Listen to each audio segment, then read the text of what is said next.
In 1945, as Soviet forces advanced toward the Chinese city of Harbin, a group of Japanese military scientists set fire to a complex of buildings on the outskirts of a town called Pingfang. They destroyed the records. They blew up the laboratories. They executed the remaining prisoners and burned the bodies. They boarded trains and fled back to Japan. Behind them, they left the ruins of the most sophisticated biological warfare research facility in the history of the world, a place where somewhere between 3,000 and 250,000 human beings had been killed, not in battle, in experiments. The name of the facility was Unit 731. For 50 years, Japan's government denied it had ever existed. Unit 731 was established in 1935 by a Japanese army surgeon named Shiro Ishii, a man who had devoted his life to answering a single question that most countries were too squeamish to research openly. Could biological weapons be weaponized on an industrial scale?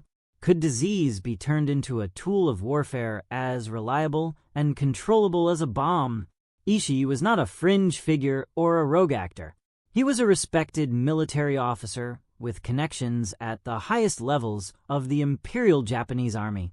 He had lobbied for years to establish a biological research program, arguing that biological weapons were the cheapest and most effective mass casualty weapons available, and that Japan's rivals, the United States, the Soviet Union, and China, were certainly developing them. The army gave him what he wanted, a remote location in Manchuria, in northeastern China, which Japan had occupied since 1931, an effectively unlimited budget, and crucially access to human subjects with no oversight and no legal accountability. The facility that grew up around Ishii's vision was not a single building. It was a small city, over 150 buildings spread across 6 square kilometers, including laboratories, barracks for thousands of Japanese personnel, a power plant and airfield, and at its center, a large prison block known internally as the Row Block, which could hold as many as 600 prisoners at any given time. The prisoners were called Maryuta. The Japanese word means logs. It was not an accident. Calling human beings logs was how the scientists maintained the psychological distance necessary to do what they were doing. The range of experiments conducted at Unit 731 and its associated facilities across China was virtually without limit. Prisoners were infected with plague, cholera, anthrax, typhoid, syphilis, gonorrhea, and a catalog of other diseases to observe the progression of infection in living human bodies and to test potential treatments. Many experiments had no treatment component at all. Prisoners were simply infected to establish lethal dose data, the minimum amount of a pathogen required to kill a human being, and then observed until they died. Frostbite experiments were conducted to study the limits of human cold tolerance and to develop treatment protocols for Japanese soldiers fighting in the winter campaigns of China and later the Soviet border. Prisoners' limbs were exposed to extreme cold until the tissue was destroyed and then subjected to various rewarming procedures, most of them ineffective and agonizing, to see which methods might restore function. Unit 731 researchers concluded from these experiments that the most effective rewarming technique was hot water at a specific temperature range. The prisoners used to reach this conclusion did not survive the process. Pressure experiments placed prisoners in sealed chambers and increased the air pressure until blood began seeping from every orifice. Vivisections were performed without anesthesia on prisoners who had been deliberately infected with various diseases, so that researchers could observe the internal progression of infection in living tissue. Autopsies performed on living subjects, in the unit's own internal documentation, were classified as special dissections. Centrifuge experiments rotated prisoners at increasing speeds to determine how much gravitational force the human body could withstand before organs failed. Blood replacement experiments drained prisoners' blood and replaced it with other fluids, including horse blood and saline solution, to observe the results. Prisoners were deliberately infected with sexually transmitted diseases through forced procedures to study transmission and progression without the variables introduced by voluntary human behavior. Children were among the prisoners, pregnant women, elderly people. The categories of prisoner included captured Chinese resistance fighters, civilians arrested by Japanese military police on vague suspicion, Soviet citizens, Mongolians, and later, small numbers of American, British, and Australian prisoners of war, though the majority of victims were Chinese and Korean. Beyond the laboratory, Unit 731 conducted field operations. Plague-infected fleas were developed as a delivery mechanism and dropped from aircraft over Chinese cities and towns. Water supplies in Chinese communities were contaminated with typhoid and cholera pathogens. Food in markets was laced with disease. These operations killed an unknown number of Chinese civilians. Estimates range from tens of thousands to hundreds of thousands, though the deliberate destruction of records makes precise figures impossible to establish. The plague operations produced a genuine epidemic in the Zhejiang province of China in 1940 that killed at least 1,000 people and may have killed many more. The cholera operations contaminated wells across a wide area of central China.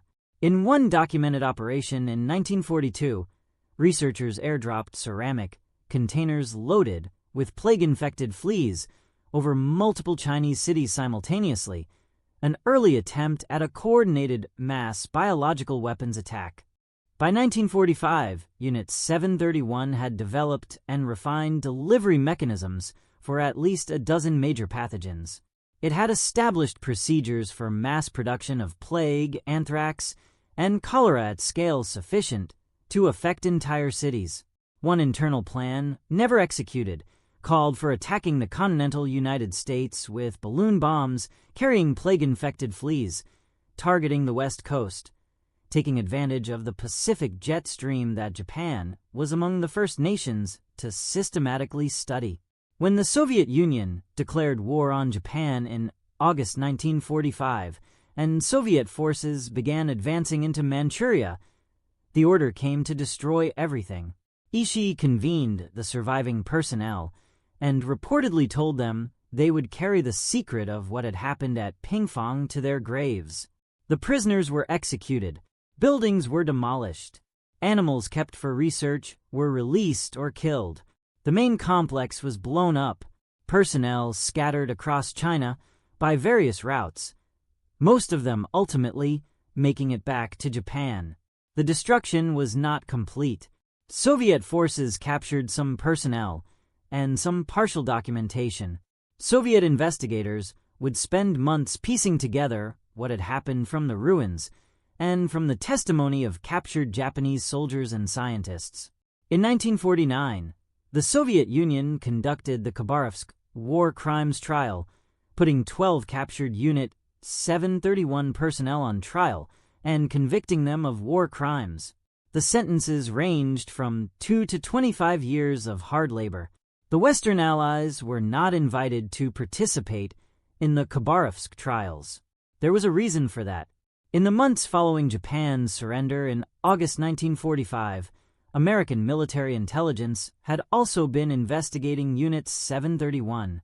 Investigators discovered enough to understand what had happened at Pingfang and to recognize that the biological weapons research conducted there represented an extraordinarily detailed and technically sophisticated body of knowledge that the United States military did not possess and very much wanted. General Douglas MacArthur, who administered occupied Japan, authorized a secret arrangement. In exchange for full immunity from war crimes prosecution, Shiro Ishii and the key Unit 731 researchers would share their complete experimental data with the United States Army. The deal was made. Ishii and his colleagues were never prosecuted. The experimental data was transferred to the United States military's biological weapons research programs. American officials made the calculation that the data was too valuable to surrender to war crimes tribunals, and that allowing Soviet investigators access to Unit 731 personnel would be more strategically damaging than the alternative. Ishii lived in Japan relatively openly until his death from throat cancer in 1959. He was 67 years old. He gave occasional private lectures on biological warfare topics. He was never arrested. He was never charged. He faced no formal consequences of any kind for having overseen the deaths of thousands of prisoners in human experimentation. The majority of Unit 731's other key personnel similarly returned to civilian life in Japan and went on to careers in medicine, academia, and the pharmaceutical industry. Several became prominent figures in post-war Japanese medicine. At least one became the head of a major Japanese medical institution. For decades, the Japanese government maintained that Unit 731 either had not existed or had conducted only legitimate medical research. Textbooks in Japanese schools made no mention of it. Veterans who had served there maintained their silence, many of them out of the genuine fear Ishii had instilled, and others out of the same mechanisms of denial and compartmentalization that allow participants in atrocities to continue living normal lives. The first serious public exposure came not from government disclosure, but from investigative journalism. In 1949, a Japanese reporter named Seiichi Morimura began researching what he would eventually publish in 1981 as The Devil's Gluttony, a detailed account of Unit 731's activities based on interviews with former personnel who were, by that point, old enough to feel the urgency of history and loosening enough in their silence to speak. The book caused significant controversy in Japan. Some historians challenged its accuracy. The government continued to deny, but the evidence accumulated. In 1993, a Japanese court ruled that human remains excavated at the site of a former military medical facility in Tokyo, which had been used by Unit 731's parent organization, were the remains of victims of wartime medical experiments. The Japanese government acknowledged the connection and then declined to investigate further. In 1997, China opened the ruins of the Pingfang complex as a museum. Over 2 million people have visited since. The excavations at the site have recovered human remains, animal remains, shattered laboratory equipment, and fragments of the ceramic flea bombs used in the field operations. The Japanese government has never offered an official apology specifically for Unit 731. In 2002, a Japanese court acknowledged that Unit 731 had conducted biological warfare operations in China, but dismissed the compensation claims of Chinese victims on jurisdictional grounds. The site at Pingfang still stands outside Harbin. A museum now occupies part of the ruins. The remaining concrete foundations of the laboratories are preserved as they were found. The prison block's outline is visible in the ground. Visitor guides in Chinese and Japanese lead groups through what remains. In the forest outside the complex, during construction work in the 1990s and 2000s, additional human remains were found buried in mass graves. Testing confirmed they dated to the wartime period.